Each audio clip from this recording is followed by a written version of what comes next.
박정희에 대해서 가장 많은 글과 가장 많은 사실을 조사하셔서 우리들께 남겨주시는 조갑재 선생님 모셨습니다. 여러분 큰 박수 부탁드립니다. 배우시민 여러분 정말 고맙습니다. 이런 자리를 마련해 주셔가지고 이승만 대통령과 박정희 대통령을 우리 국민 속에서 부활시켜 주시고 계시는 정광훈 목사님과 김문수 지사님 등 관계자들에게 여러분 박수를 보내주십시오. 우리가 이 광장을 이승만 광장으로 부르기로 했습니다. 이승만 광장에서 박정희 대통령 서거 40주기 추도식을 갖는다는 것은 역사적인 의미가 있습니다. 우리가 이런 어려운 처지에 처하고 김정은까지 무서워하게 된 것은 엇봅니다. 이승만 박정희를 잊은 그 죄과를 지금 치르고 있습니다. 이대로 두면은 더구나 돈 한 푼 받은 적 없는 역대 대통령 중에서 금전적으로 가장 깨끗한 박근혜 전 대통령을 감옥에 넣고 징역 30년을 때리는 이런 나라의 검찰, 법원, 정치권 그것을 방치하는 국민이 있다면은 그 국민은 저주를 받아야 마땅합니다. 저주를 받고 있습니다. 그러나 정광훈, 김문수 그리고 여기 계시는 분들이 있음으로 그 저주를 극복하고 반드시 이 어려움을 헤쳐나갈 것이라는 믿음을 여기서 확인합니다.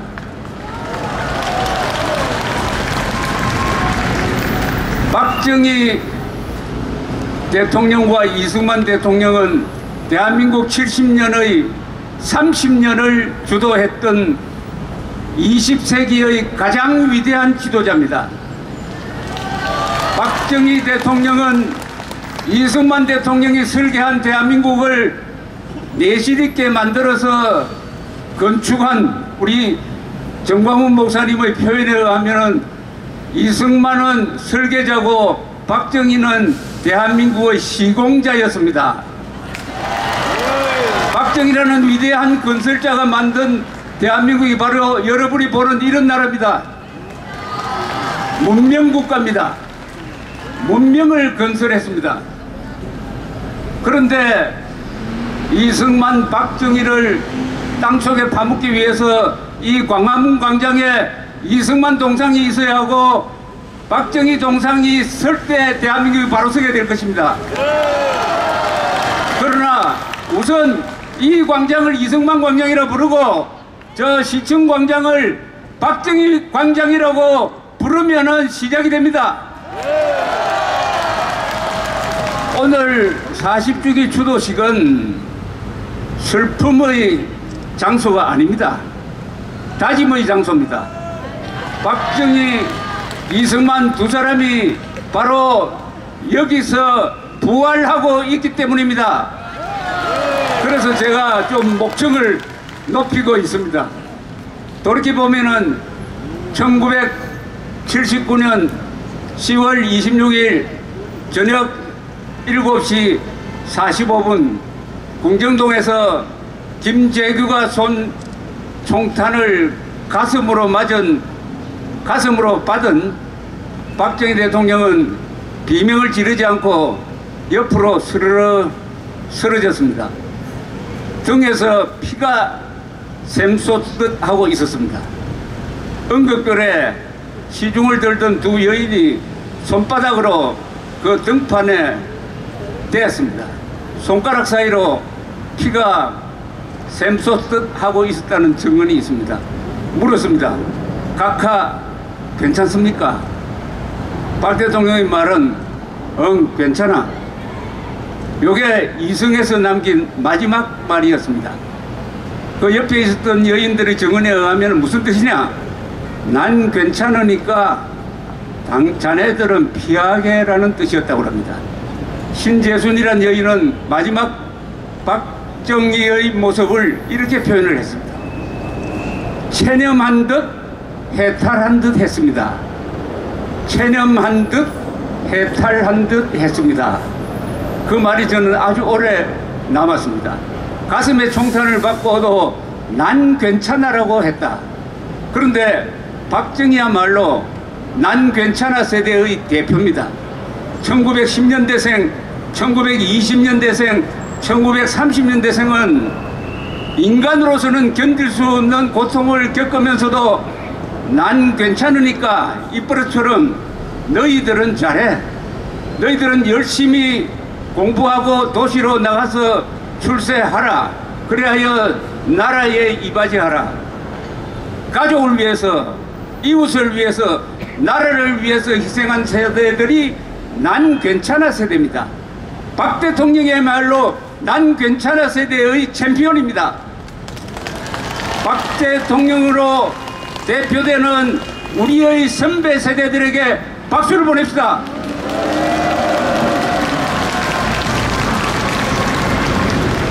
(11월 3일) 지금은 없어진 중앙청 앞에서 국장이 있었습니다. 국립교향악단이 리하르트 슈트라우스가 작곡한 교향시 짜라투스트라는 이렇게 말하였다를 연주를 했습니다. 이 장엄한 곡은 니체가 쓴 짜라투스트라는 이렇게 말하였다는 책의 서문을 음악으로 만든 것인데, 니체는 짜라투스트라 초인을 이렇게 정의를 합니다. 더러운 강물을 들여 마셔가지고 바다와 같은 새로운 세상을 만드는 사람, 그러면서도 자신의 영혼을 끝까지 순수하게 유지하는 사람이 초인이다. 짜라투스트라다. 바로 박정희가 그런 분이었습니다. 박정희가 초인이었습니다. 그러나 이분은 나폴레옹이나 알렉산더처럼 전광스카의 그런 초인이 아니었습니다.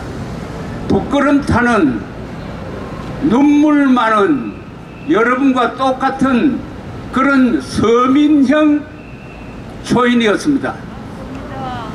그러했기 때문에 이분의 인간성 때문에 우리가 지난 수십 년 동안 근대화를 하면서 최악의 조건에서 최단 시간에 최대 업적을 남기면서도 최소한의 인명희생을 했습니다.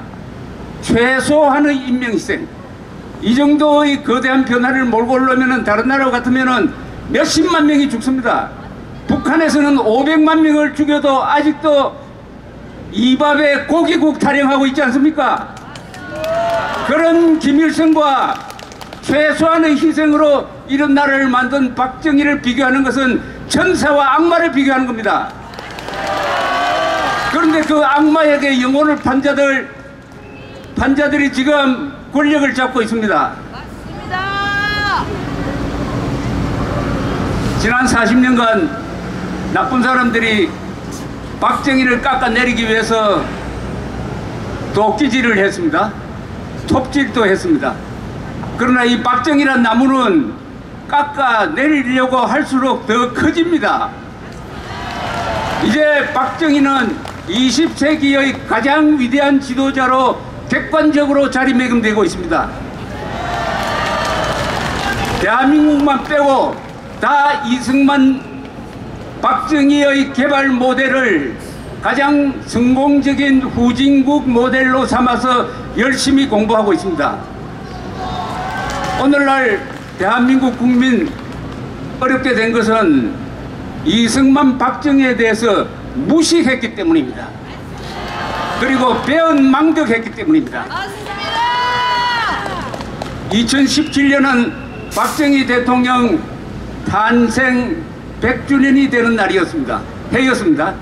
이미 예정되어 있었던 우표도 못 만들게 하고 민간인들이 성금을 들여서 세운 동상을 상암동 기념관에도 못 찍게 했습니다. 이 정권이. 나쁜 놈들 박정희를 파묻기 위해서 깊게 지금 무덤을 파고 있는 자들은 그 무덤에 파묻히게 될 것입니다. 박정희는 기념관이 필요 없는 사람이에요. 박 대통령은 헬리콥터를 타고 시찰을 하면서 이야기합니다. 꼭 내가 그린 그림을 보는 것 같다. 대한민국이 박정희의 기념관입니다.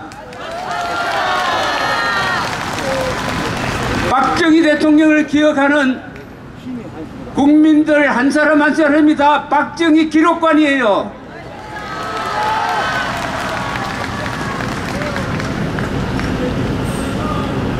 저기 인헌고등학교, 인헌은 누구냐 하면은 강감찬 장군의 시호입니다.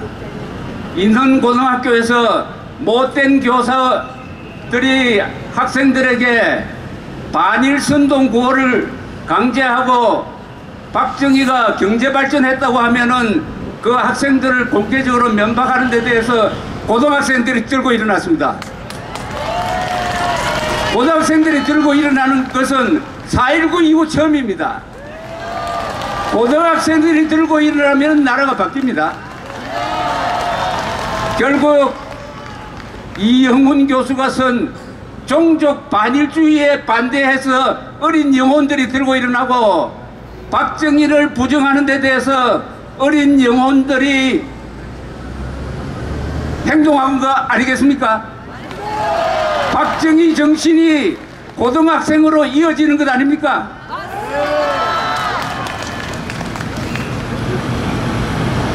여기 나오신 분들이나 어제 철야를 하신 분들, 그리고 10월 3일, 10월 9일, 10월 25일에 나온 분들과 나오지 않는 사람들의 차이는 우리는 인간의 도리를 다하겠다는 겁니다.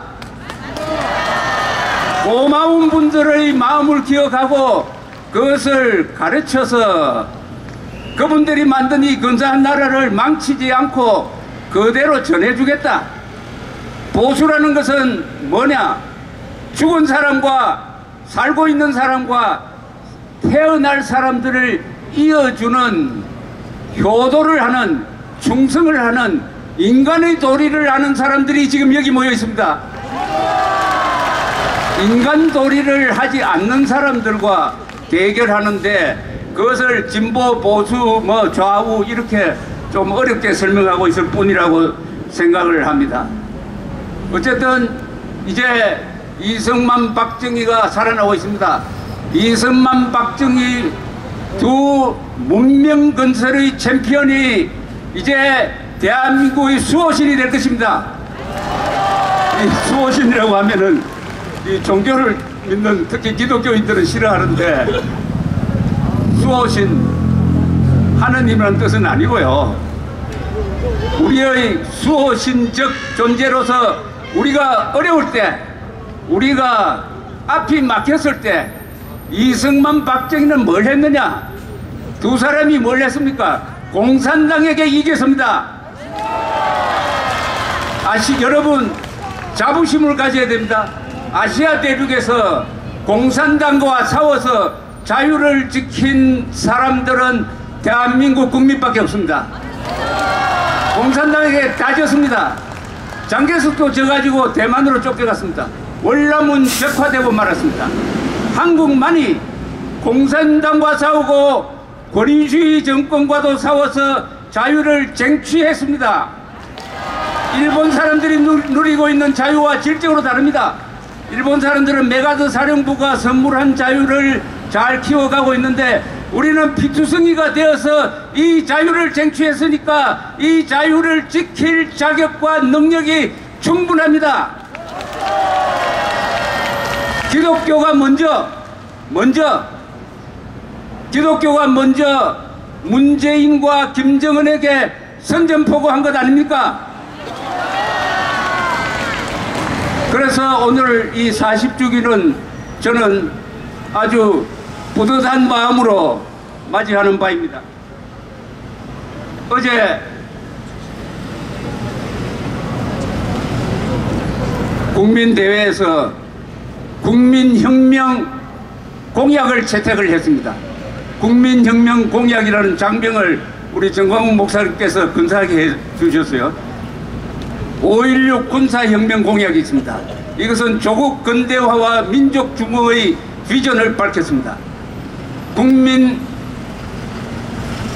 교육 현장은 선진국으로 나아가는 민주시민의 모습을 밝혔습니다. 이제 어제 채택한 국민혁명 공약은 한반도에서 공산주의 세력, 악의 세력, 사탄의 세력을 몰아내고 자유통일하고 인류국가를 만드는데 지표가 될 만한 글입니다. 5.16 군사혁명 공약, 국민교육 현장 정신을 이어받은 국민혁명 공약을 낭독함으로써 박정희 대통령을 위로하고 박근혜 전 대통령의 석방을 촉구하는 것으로 대신하겠습니다. 낭독하겠습니다. 국민혁명 공약, 어제 채택한 겁니다. 대한민국 국민은 오늘 주권자 자격으로 헌법 수호를 위한 구국 행동에 나서면서 우리의 뜻을 밝힌다. 문재인 정권은 북한 노동당의 핵무장을 도우면서 국민보호를 위한 방어망 건설은 포기하고 해우산을 제공하는 한미일 동맹을 훼손, 주권자인 국민을 김정은에게 갖다 바쳐 종로로 시키려 한다. 이에 우리는 헌법의 칼을 빼어들고 한반도의 반역 세력을 일소 자유통일로 나아가는 길을 열기 위한 국민혁명의 행동에 나선다. 1. 우리는 대한민국 헌법의 최고 가치인 자유민주적 기본질서를 수호하고 공산주의를 반대한다.